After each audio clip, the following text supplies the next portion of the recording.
Okay, good morning, everybody, and welcome to this week's virtual plant clinic. And look who's here. Bernie popped in just in time. In the nick of time. Sorry, guys. That's okay. I figured that you were busy with somebody, and you pop in, and you'll show up eventually. Yeah. You never guess what the lawn problem was. Let's see. Was it a St. Augustine lawn by any chance? Might have been, yeah. Come think of Okay. it. Well, as a matter of fact, if you look at our background behind our pictures here, you see a lot of dead turf grass. I decided to go with that background today because that is a picture of a very, very dead St. Augustine lawn and probably succumbed to a combination of take all root rot and very, very poor management and poor maintenance. So it's that time of year again. We're starting to get flooded with calls about why does my lawn look so bad and what do I fertilize with? And my lawn care person told me to water 7 days a week. That would fix it. Colby probably doesn't want to hear that. And none of those things are going to fix your lawn. So, hey guys, welcome to this week's virtual plant clinic. If anybody is here with us live watching, please feel free to say good morning, say hi. I see Buddy is here with us today. So good morning, Buddy. And if anybody else has any questions, just go ahead and put them in the comments and we'll pull them up and we'll do our very best to answer them. But going back to, you can get a slightly better view of the background right now. That's a really sad lawn. And when I got this picture from this person, and I really hope that the owner of this lawn never tunes in to watch us live, because we don't want to make anybody feel bad about their lawn, but they were under the impression, or what they had just done to this lawn is they had fertilized it and they were upset because they couldn't water it more than once a week, thinking that fertilizing it and watering it more than once a week is going to fix this lawn. And Bernie, do you think that's going to fix this lawn? No, it definitely is beyond fertilizing and watering. Yeah, if your lawn gets to the point where it's anywhere near 50%, I'd say, or more, not what's growing there. So if the percentage of St. Augustine, if it's a St. Augustine lawn, or Bahia or Zoysia or whatever turf grass you ideally want, drops to 50% or below, you're probably going to have to resod. It's really hard to get rid of the weeds and get the grass healthy and growing and have the grass actually fill in where you have a full lawn. So resodding time, and that's a lot of work. I've done that before. No, the number one problem is the lawnmowers. If you mow this grass at 4 inches, it produces a nice, healthy, long root, and it provides water. And you can water once a week and everything's fine. If you mow it at 2 inches, the root structure only gets to be a couple of inches and it needs to be watered at least every other day to maintain a healthy lawn in the summer. Well, you don't have that legal ability to water that often. So on one hand, you can mow it at 4 inches and watering once a week is fine, or the other hand, you can mow it at 2 inches and watch it die. And that's pretty much it. So the very first thing about lawn care here is you have to mow it the correct height. And then the second thing is we have a lot of things that happen to lawns that don't happen up north. So you have to go and examine the lawn. And once you start having a problem, you need to make a correct diagnosis and a correct action, because under the right conditions, you can lose a lawn in as little as 30 days. So, just being too lazy to walk out and see what's going on can cost you a lawn. Well, but it isn't that way up north. People up north have got it made. If you have a lawn problem and you're in Pennsylvania, you go out with a box of fescue and Kentucky blue mix and you throw it around and you don't even have to worry about anything else. The fact that it hit the ground, it'll grow. But if you're in Florida and you're at 28 degrees north latitude, think about this a minute. You go east and you go through the Sahara Desert and the Arab Peninsula over there, and you don't see any grass, and you go west and you go through the desert southwest and northern Mexico, and you don't see any grass. We don't have any grasses to bring in that are going to be happy. So grass is an unhappy alien plant in Florida, and anytime you have that situation, you have to take care of it, and it's for the same reason you don't grow palm trees in New Jersey, you don't grow grass in Florida without doing a special effort. And unfortunately, people just don't seem to get that message. And a lot of them, it's because nobody ever told them, you get no owner's manual when you come to Florida. So all the Exactly. things that happen here, uh, you have to learn the hard way. And it's very, very hard when you just wiped out $6,000 worth of lawn uh, to to appreciate the fact that we can grow grass here, but it doesn't want to be here. You're going to force something to happen that shouldn't be happening, and I love it. It gives me a job. I get to talk to people, and the interesting thing is these people are really they're grateful and they listen, and it's nice to talk to people that really enjoy getting an education. So since master gardeners are educators, lawns give me the absolute best opportunity to do the education. So, uh, like just like the woman that was in today, wonderful woman, understood exactly what needed to be done, and she's going to go home and uh, her poor husband is going to probably catch heck, but uh, I think that she'll resolve the problem, and uh, you know, it if all you have to do is try, and we're here to help. So, and what can you plant in its place? There's a lot of things you can plant. It's what do you like the looks of, and are you in an HOA? And unfortunately, HOAs don't let you grow anything but uh, what they particularly want. So, Yes. And when you move into an HOA neighborhood, you agree to the rules. People like HOAs because they know that all the neighbors' yards and houses are going to be kept up, and they don't have to worry about junked cars in the driveway or waist high weeds, things like that. But keeping a perfect looking lawn, depending on what the rules of your HOA are, can be very difficult. Some HOAs are not very strict. They only bother people, send them letters, and threaten to fine them over really egregious situations. Other ones can be really picky.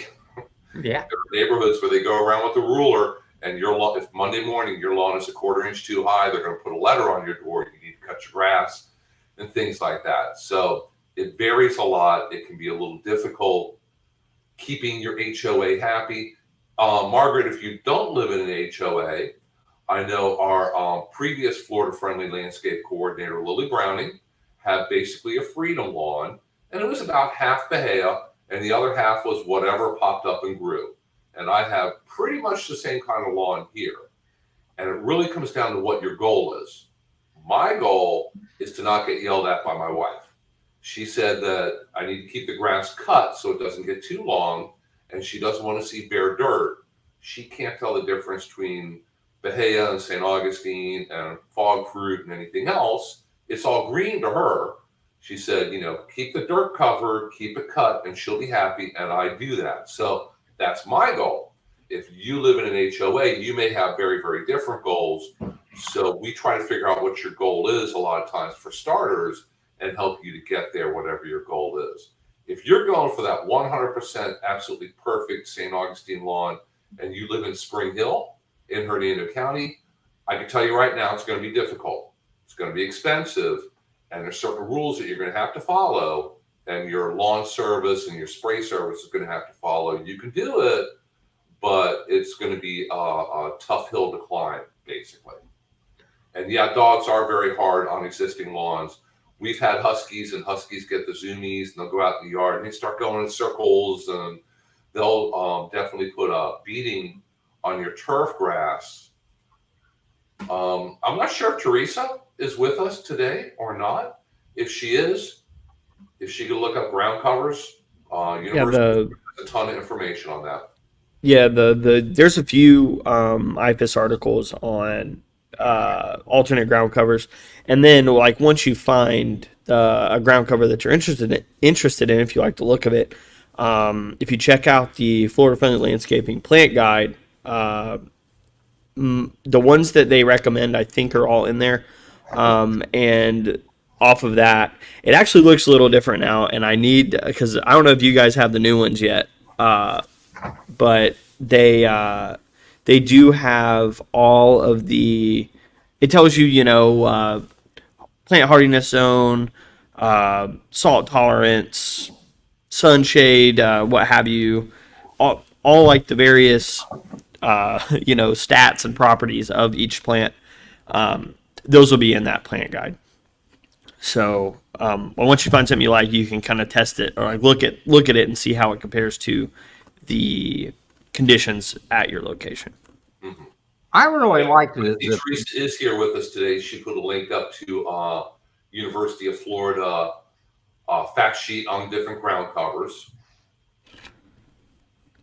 Yeah, I really like the island with some specimen plants and reduce the amount of grass. So, you don't have to have 100% St. Augustine or 100% Bahia or whatever. You can plant some shrubbery, flowering shrubs, or put some annuals in a little bed, and maybe have 2 or 3 little beds, uh, and break the lawn up and get the amount of turf grass down. It's easier to take care of when you have less. And You don't have to water mulch. Yeah. So yeah, you're reducing the amount of turf grass you have. That's not only going to make it easier to keep what you have alive. It's going to help out with your water bill. It's going to help out with your water consumption. It's a team effort to reduce water, and that's a really good way to do it. Because turf grass, like we talked about earlier, it's not happy here. It wants to just go away. It wants to die, and we're just dragging it along. So by reducing the amount, you're going to save a lot of water.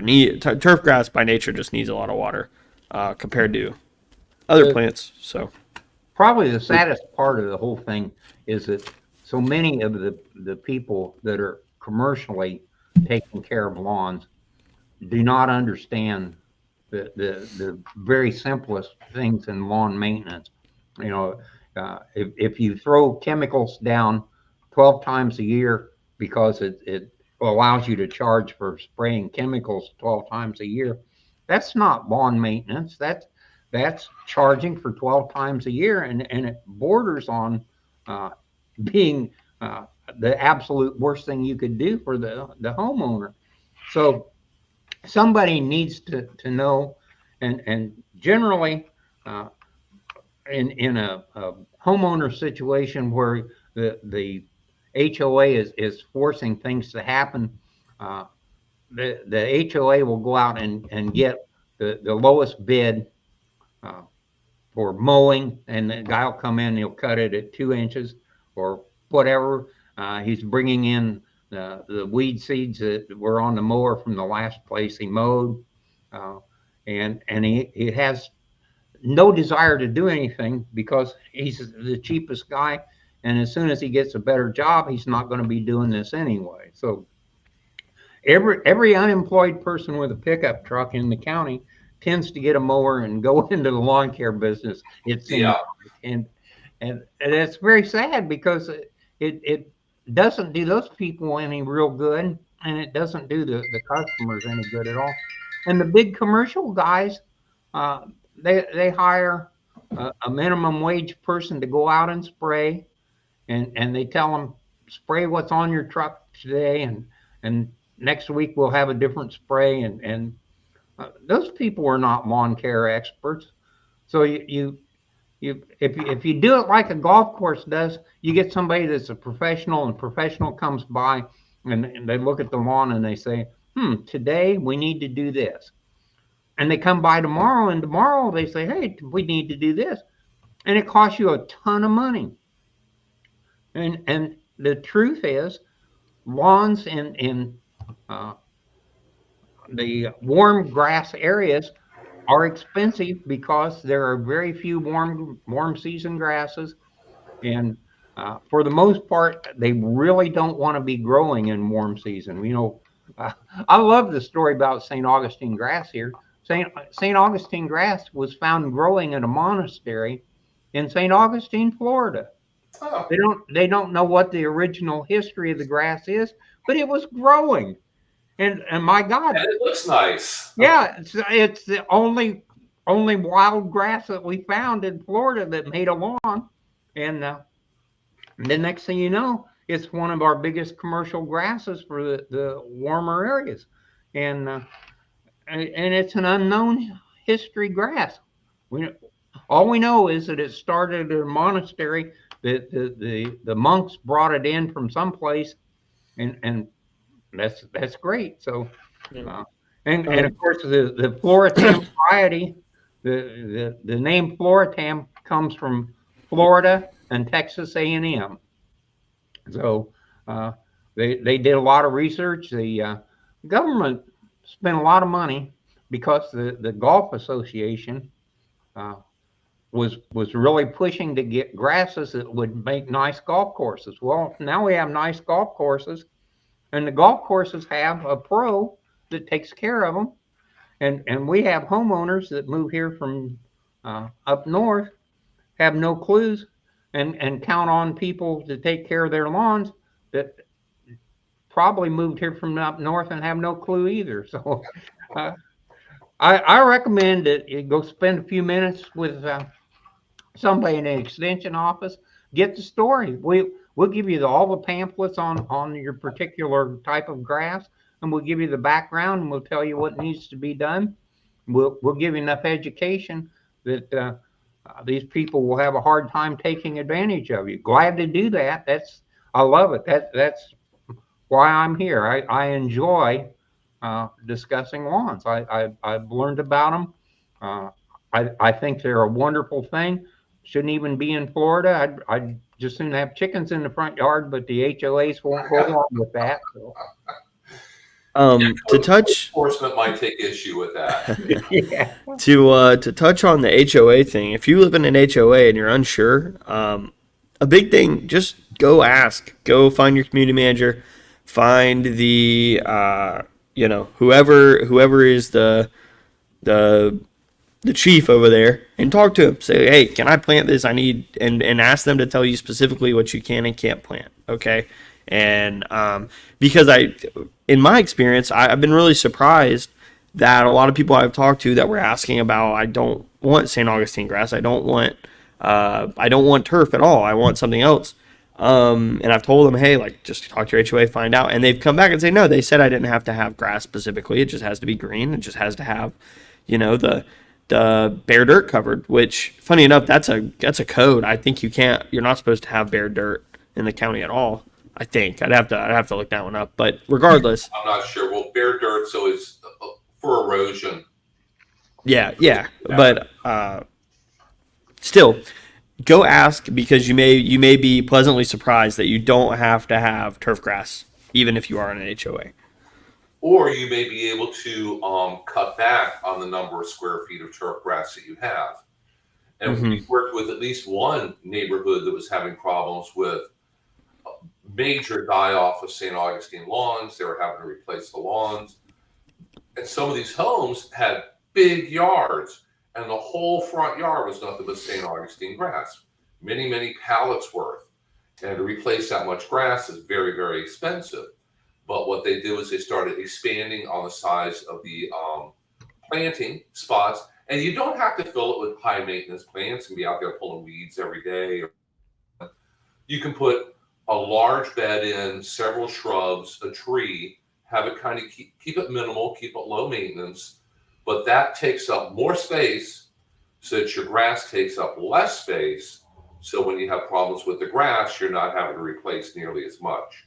And they were able to save a lot of money that way.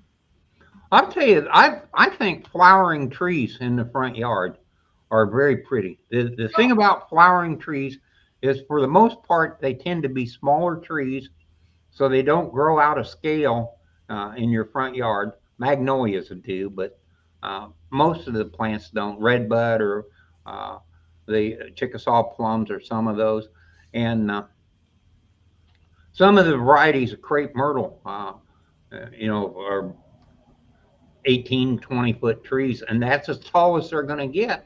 Mm-hmm. So you can do some very neat looking landscaping plants, and put it in a bed. Uh, you can reduce the amount of grass, and actually it reduces the temperature in your yard. Uh, it has a lot of benefits. Uh, and it's not as boring as some of these, where they've mandated that every lawn has to be exactly the same, nothing to break up the lawns any place you look down and for an entire block there's nothing but St. Augustine, and then the next block, the entire block is nothing but St. Augustine. A lot of these newer places are doing a lot of landscaping in front, and it really looks nice. You Mm-hmm. know, uh, the classic two palm trees, and that's it. That those days are pretty much over. So Yet hopefully we've seen an end to building new neighborhoods and putting live oaks in the little hell zone, little space between the street and the sidewalk that's maybe 6 feet wide. That's not large enough. That's not enough space for a live oak. And then 10 years down the road, people are calling us saying, our oak trees are making the sidewalk pop up. What do we do? You shouldn't have put oaks in that spot. That's what you should have done. A little late then. So I see. It really has a comment here about trimming, the proper pruning methods for crepe myrtles.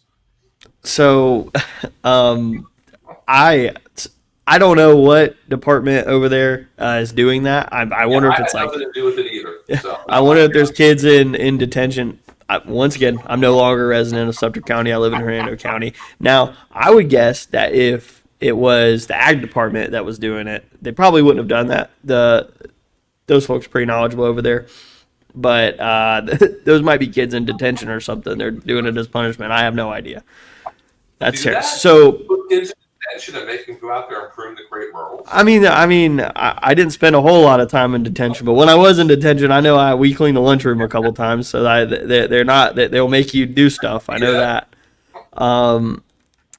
So what Lily's referring to, crepe murder. I saw that the Master Gardener page actually just recently made it was like a movie poster for a horror movie. It was super interesting. But you don't want to prune your crepe myrtles down to nothing, because that it ends up. I think they actually do bloom kind of stronger, but the flowers are weak. I think that there's as with everything, there's an IVS article that tells you exactly how to do it correctly. You don't want to prune them that severely. Just a light pruning, prune off any old flowers, any old seed pods, things like that are on the trip tips. Any broken branches, dead branches, prune all that out. And then after that, you can just leave them. And that is when they're going to flower the best. They're going to get the most flowers that way. So you don't have to over prune the heck out of them just because your neighbors do, or even worse, you might see county workers doing it alongside of the road. We always cringe when we see that. Or maybe you see the poor kids in detention, but they might have done it on purpose because they were in detention. I don't know. I don't know the background. No. Actually, she just mentioned down there that there was an incident. And my little sister's still a student at the high school, and she actually just talked to her this morning, and she was telling me about it. So yeah, they were not in the school. So when they have fire drills, do they all? Well, hey, since we got all the kids outside for a fire drill, let's do it. I have no idea. I've been out of high school for a little while now. The sad part, we don't know the details behind that one, but we don't recommend pruning the heck out of your crepe myrtles just because maybe you've always done it, your neighbors do it, and you think, well, I have to do it. No, you don't have to do it that way. A light pruning is going to make your crepe myrtles healthier. You're going to get more flowering from them. And remember, depending on what variety you put in, some crepe myrtles, the white one, what is that, Natchez, I think, Bernie? There's over The 100 white one's going to varieties. get as tall as your house. So give them lots of room to grow. Yeah, there's over 100 varieties of crepe myrtle, and the dwarfs start at about 4 foot. Actually, the dwarfs start at 3 foot. I have some 20-year-old crepe myrtles that are only 3 foot tall, bloom every year. So from 3 foot to 45 feet, there's a crepe myrtle in various colors and in various heights, and everybody goes out and they buy crepe myrtle. They don't know what variety they've got, what it is. Maybe it's a bush, maybe it's a tree, maybe it's going to be 50 feet tall, maybe it's going to only be 10 feet tall. They take it home, they plant it. It looks nice the first year. Their neighbor comes running over. Oh my God, you've got to cut that thing back now. It's fall, it's time to chop. And they whack it off. Here's a tree that had a perfect shape, and because the neighbor comes running over, they end up chopping it up. And next year, it tries to recover, and it looks reasonable. So, hey, it worked last time. I'll cut it again, and you'd start this cycle of every year you chop the tree back, not having any clue why. And there is nothing uglier than one of those crepe myrtles cut back with those big knobby things at the ends of the branches. I just despise that. If you want a pollination of a crepe myrtle, there's a specific way to do it. And if you have a English gardener that's going to come in and take care of it every year, that's great. But otherwise, leave the darn things alone. Make sure that you bought the one that you thought you did. Ask some questions. If you go to the big box store and they have a plant that says crepe myrtle, and you ask them, what about this thing? What's its ultimate height going to be? I don't know. What color is it? I don't know. And you take it home and plant it, and it's pink, and you wanted red. That's your fault. And if it's a 5 foot tree and you wanted a 20-foot tree, that's your fault. And if it's a 25-foot tree and you wanted a 10-foot tree, that's your fault. If you don't do the education, then nobody comes out good on this thing except for the guy that sold it to you. So, yeah, like I say, there's more than 100 named varieties of crepe myrtle in at least 4 different colors and 20 different heights. So, and make they sure do you have choose dwarf what ones now. And the dwarfs really are dwarf. They stay small. Yeah. So we got a question from Andrew Dave here about fertilizing mango trees. Hopefully you live south of me in Spring Hill in Hernando County and not north of me, because mangoes can do really well. They grow a lot of mangoes down in Pinellas County. In Tarpon Springs, apparently they have a lot of mangoes, and that's 30, 40 minutes south of where I am right now. So I'm kind of right on the line here. I need to get a mango and give them a try, but definitely south of here, you can grow mangoes. And mangoes, probably the best fertilizer would be a citrus fertilizer, because that way you know that you're getting all the micronutrients, which mangoes are not really, really fussy on, but still it's always really good idea to cover your bases. So I recommend a quality citrus fertilizer. And then during the growing season, fertilize it very, very lightly. Scatter the fertilizer lightly and evenly about every month or so to keep it growing well during the summer, because that's the time of year when they're going to grow here. If you live in Miami, they grow pretty much year round down there. So care is going to be a little bit different. Got a question about palm trees. Margaret asks, can I plant palm trees near a poolside, or are the roots going to be a problem? What do you think, Bernie? The roots aren't going to be a problem, but everything else about the palm tree is going to be a problem. It's not going to like the chlorine water from the pool if it's getting wet. So it needs to be far enough away from the pool that it's not being watered from the pool water. And which gives me an opportunity to bring up something I've been wanting to talk about for a long time. The fertilizing of palm trees. Everybody puts in a palm tree and it's in the yard, and they fertilize the yard, they fertilize the lawn, and the palm tree is being fertilized with lawn fertilizer. Terrible, terrible, terrible mistake. Lawn fertilizer eventually does very bad things to palm trees. Takes a long time to happen, takes a long time to correct. Palm trees need a very unique specialized fertilizer. It needs slow release, especially in the nitrogen, potassium, magnesium.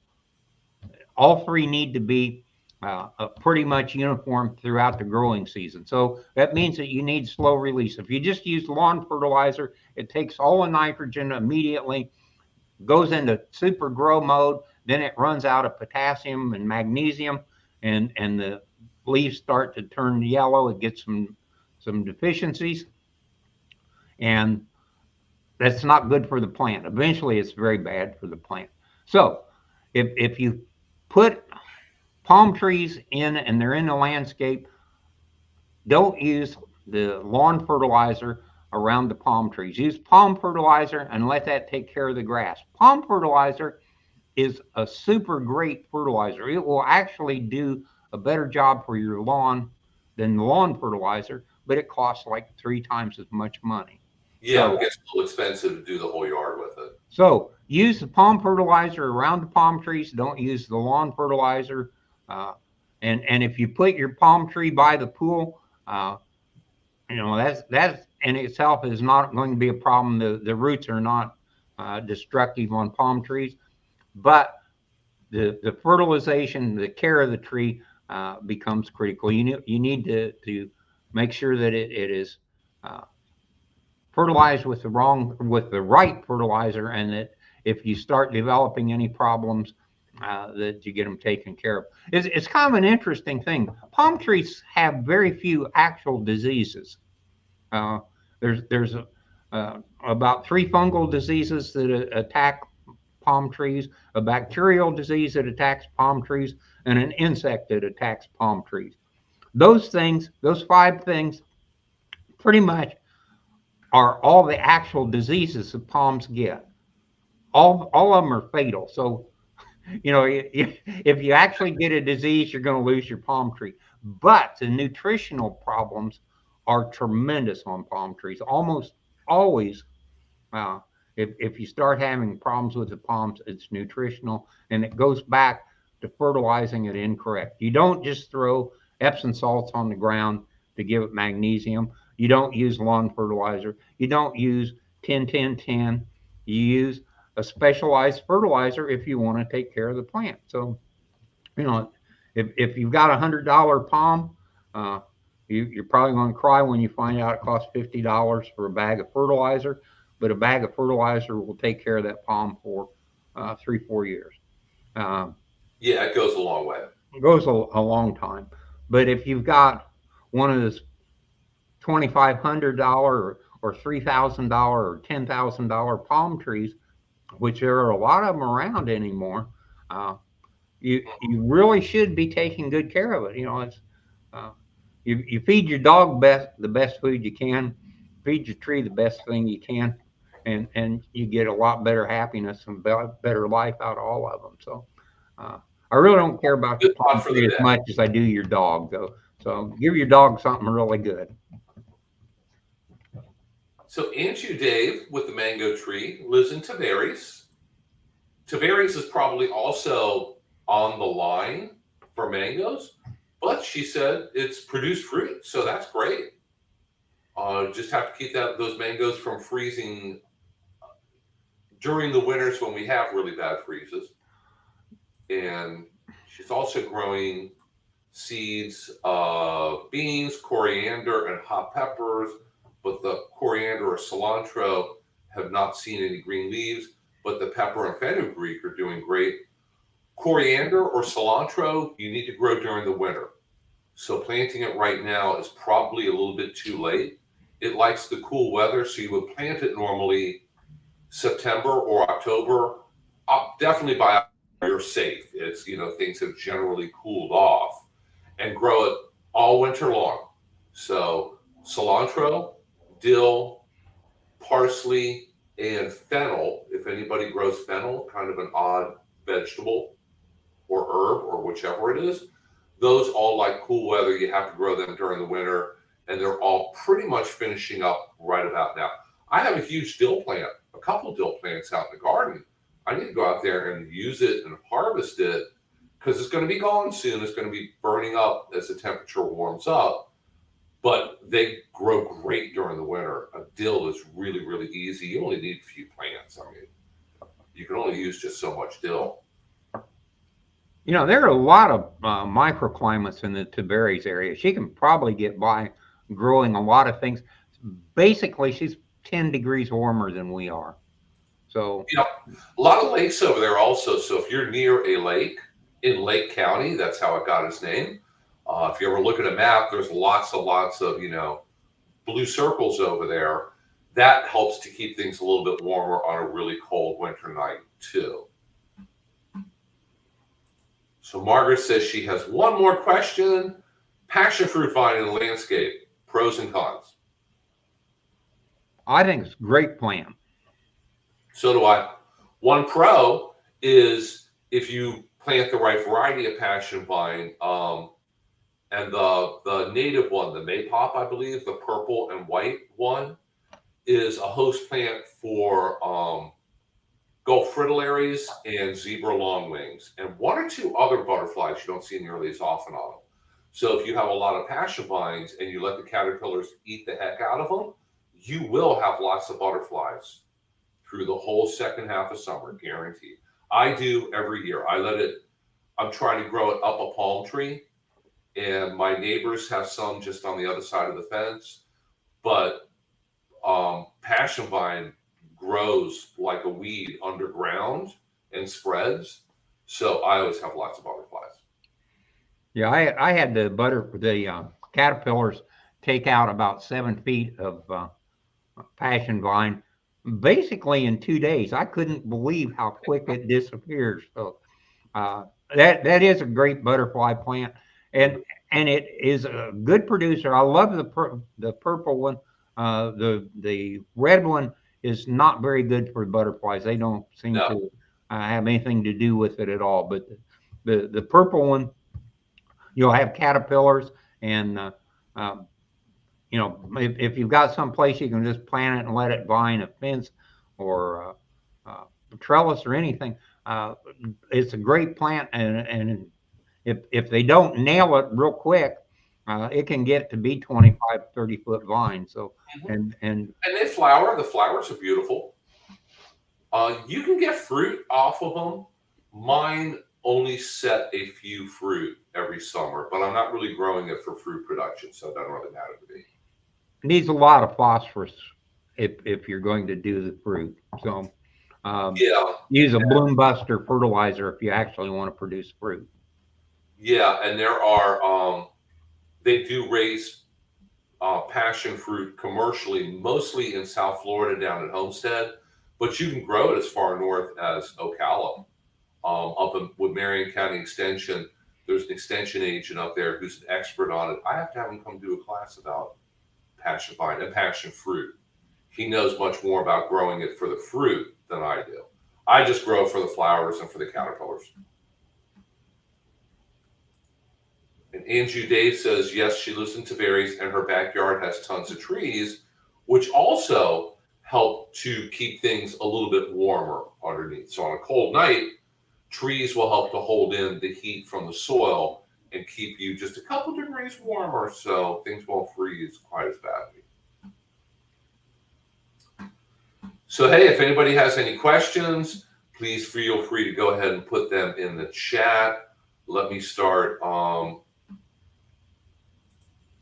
showing some contact information here. If afterwards, or if you're watching this as a recording, welcome. If you have any lawn and garden questions, feel free to shoot me an email. There is my email.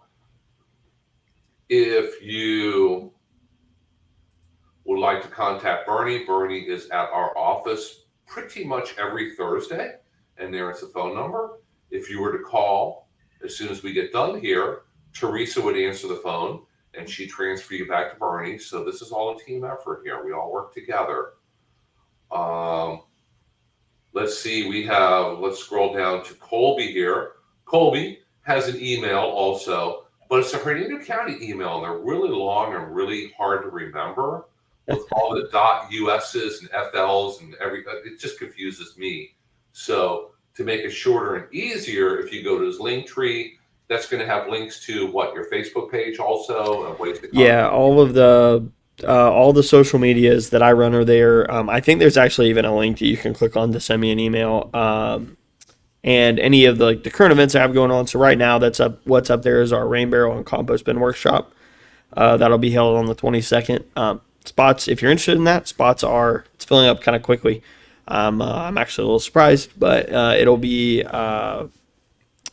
I think there's only 3 or 4 spots left. So if you're interested in it, you can go to that link tree and sign up to get a free compost bin, or if you are a Hernando County resident.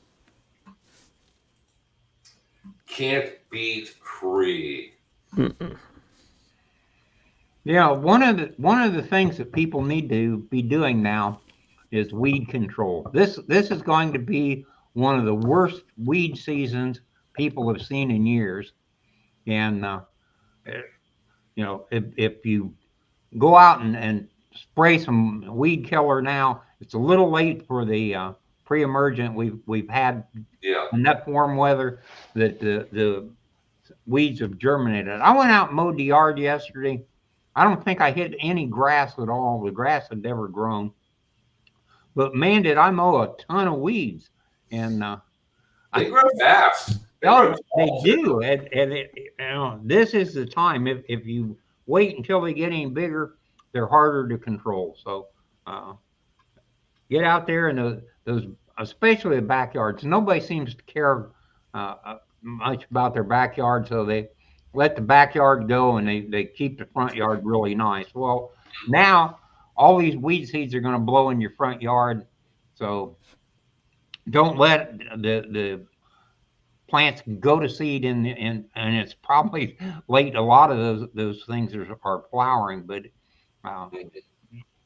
good time to do weed control. It's early, but yeah, there's enough things up.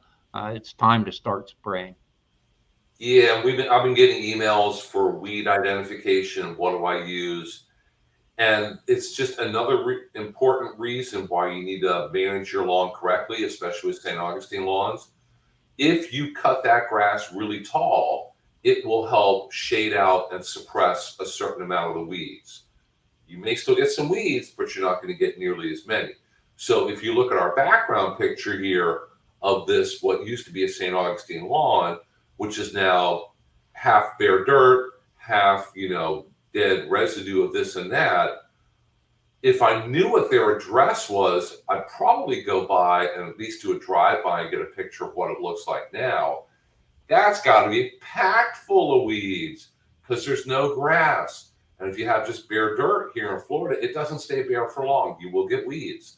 So the thinner and unhealthier your lawn is and the shorter you keep it cut, the more weeds you're going to end up with. And then if you treat for weeds and you're successful, what you use works really, really well, now you have a yard full of dead weeds. And then if you still don't do something to replace the grass, more weeds are going to come along. So you end up in this constant circle of killing the weeds, they come back, you kill them, they come back, and you never get ahead. So that's not a good recipe for success, really. One of the things you have to be very careful of. Uh, so many of the weed killers say safe for St. Augustine, and then in the very fine print on the back, down at the bottom, it says great for St. Augustine except Floritam. Well, most people have Floritam St. Augustine, so Almost everybody does. yeah, so uh, those things. The reason it accepts Floritam is that it kills Floritam. So, So read that label carefully and make sure whatever you're thinking about purchasing and using is labeled for the type of grass that you have. So if it's St. Augustine, it needs to be safe for St. Augustine. You need to check the fine print, make sure there isn't something that says not safe for Floritam, because you probably have Floritam. And if you have a Bahia lawn, you have to get only products that are labeled to be used on Bahia lawns. If you mix them up, you may apply them and kill your entire lawn. We see that, what, 2-3 times every summer from somebody who used the incorrect weed and feed. And you can kill your entire yard and you will have to resod it. So don't make that mistake. Very, very expensive. Read the label very, very carefully before you purchase a product, and then read it again all the way through before you mix it, apply it, make sure you're wearing all the correct safety equipment. I know Colby has a lot of experience with that, with having worked with Swift Mud and treating for invasive plants. I'm sure you labels, right? You kind of cut out there. What'd you say? Oh, I said I'm sure that you guys read the labels before you. Oh, yeah. So reading the label was such a big deal that I actually went through and found PDFs of all of the labels, and we had a big, massive manual of every label, every SDS of every herbicide we use, because you may need to refer to it. It's super important, and reading those labels a lot of times it gives you insight on how to use the herbicide and what it's actually good for. There's a lot of code words in there that you may not know the meaning of, but if you Google it, it'll tell you exactly what it does, and then you can kind of relate that back to, like, the connotative meaning of the things that we're talking about. And if you just follow what the label of the herbicide says, normally that's how it works the best. They spend a whole lot of money to figure out exactly how it works the best and to tell you so you buy, so it works, so you keep buying it.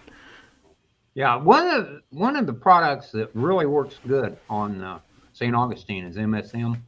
The problem with it is it kills oak trees. So if you have oak trees in your lawn, be very careful. Do not use a product with MSM. Although it's the most effective probably of all the St. Augustine weed killers, it is probably the scariest if you have trees. So, and I believe that is on the label now. There is a caution statement for it. So that's another important thing that's on the label, is all the different plants that you do not want to apply that product to or near or on top of. Can't tell you how many people I've talked to who said, I sprayed this, insecticide on these hedges and now they're all dead. And while they're telling me that, I'm Googling the product and pulling up the label, and it says on the label, do not use this on that plant. Had they read the label, they wouldn't have killed the plants. So everything you need to know is on the label to keep you safe, your plants safe, and for you to get the kind of results that you're shooting for. You fertilize your lawn because you want your lawn to look good, not because you want your lawn to be dead. So if you follow the directions, you're going to get to where you want to be, not to where you don't want to be. yeah, a lot of the weed control products are toxic above 85 degrees. Yes. So temperature is very important, and every once in a while we'll have somebody bring us a picture of a totally dead lawn, and it's because they went out at 92 degrees, 94 degrees, and put down weed and feed, and you can see the marks from the spreader. It would drop spreader wherever place that spreader went, the lawn went too. So word of caution there: don't do weed control when temperature's above 85 degrees. When you poison the weeds, you poison everything.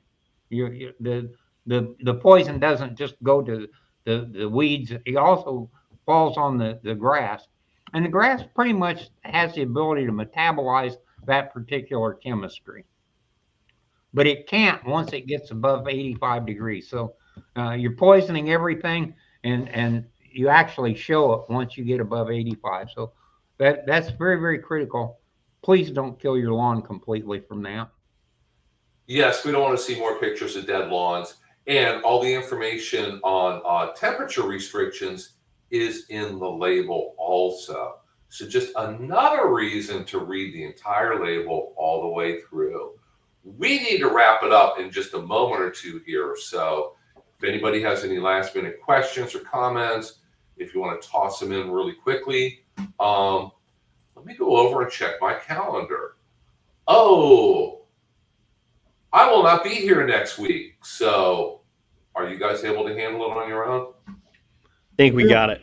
Okay, Try thank real you hard. so much. I appreciate it. I've been getting dragged all over the state for a lot of different reasons recently. So within the next month or so, hopefully everything will settle down and I'll be back on a fairly regular schedule and be here every week. But I don't worry, because no matter where I am, I pick up my phone at 10 o'clock Thursday morning, and these guys are on here handling everything for me. So we appreciate that. And want to make a special thank you to Teresa also. I could not make it through the week and probably not even through the day without Teresa's help. So Teresa, thank you so much for all you do here on the Virtual Plant Clinic, and phone calls and emails and putting up displays and designing things and everything else you do.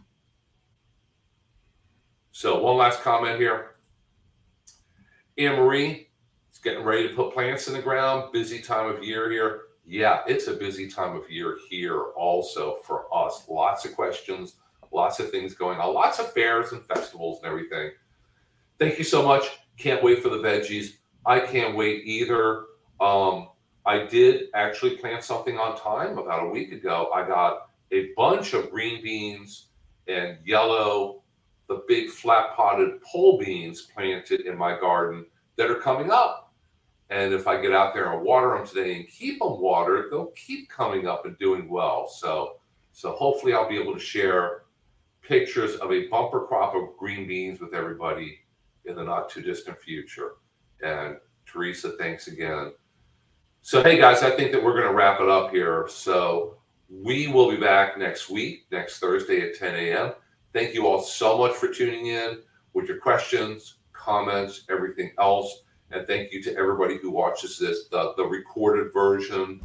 I know a lot of people do. So if you're watching this as a recording and you have specific questions, just reach out, shoot us an email, send us lots and lots of pictures, and we'll get back to you with an answer, or to let you know that we need more information or whatever we need to help you figure out what your problem is and get your garden and your lawn back in shape so it does not look like the one in the background here. We don't want that. So, hey everyone, thank you so much. We'll see you again next week. Bye, guys. Bye-bye.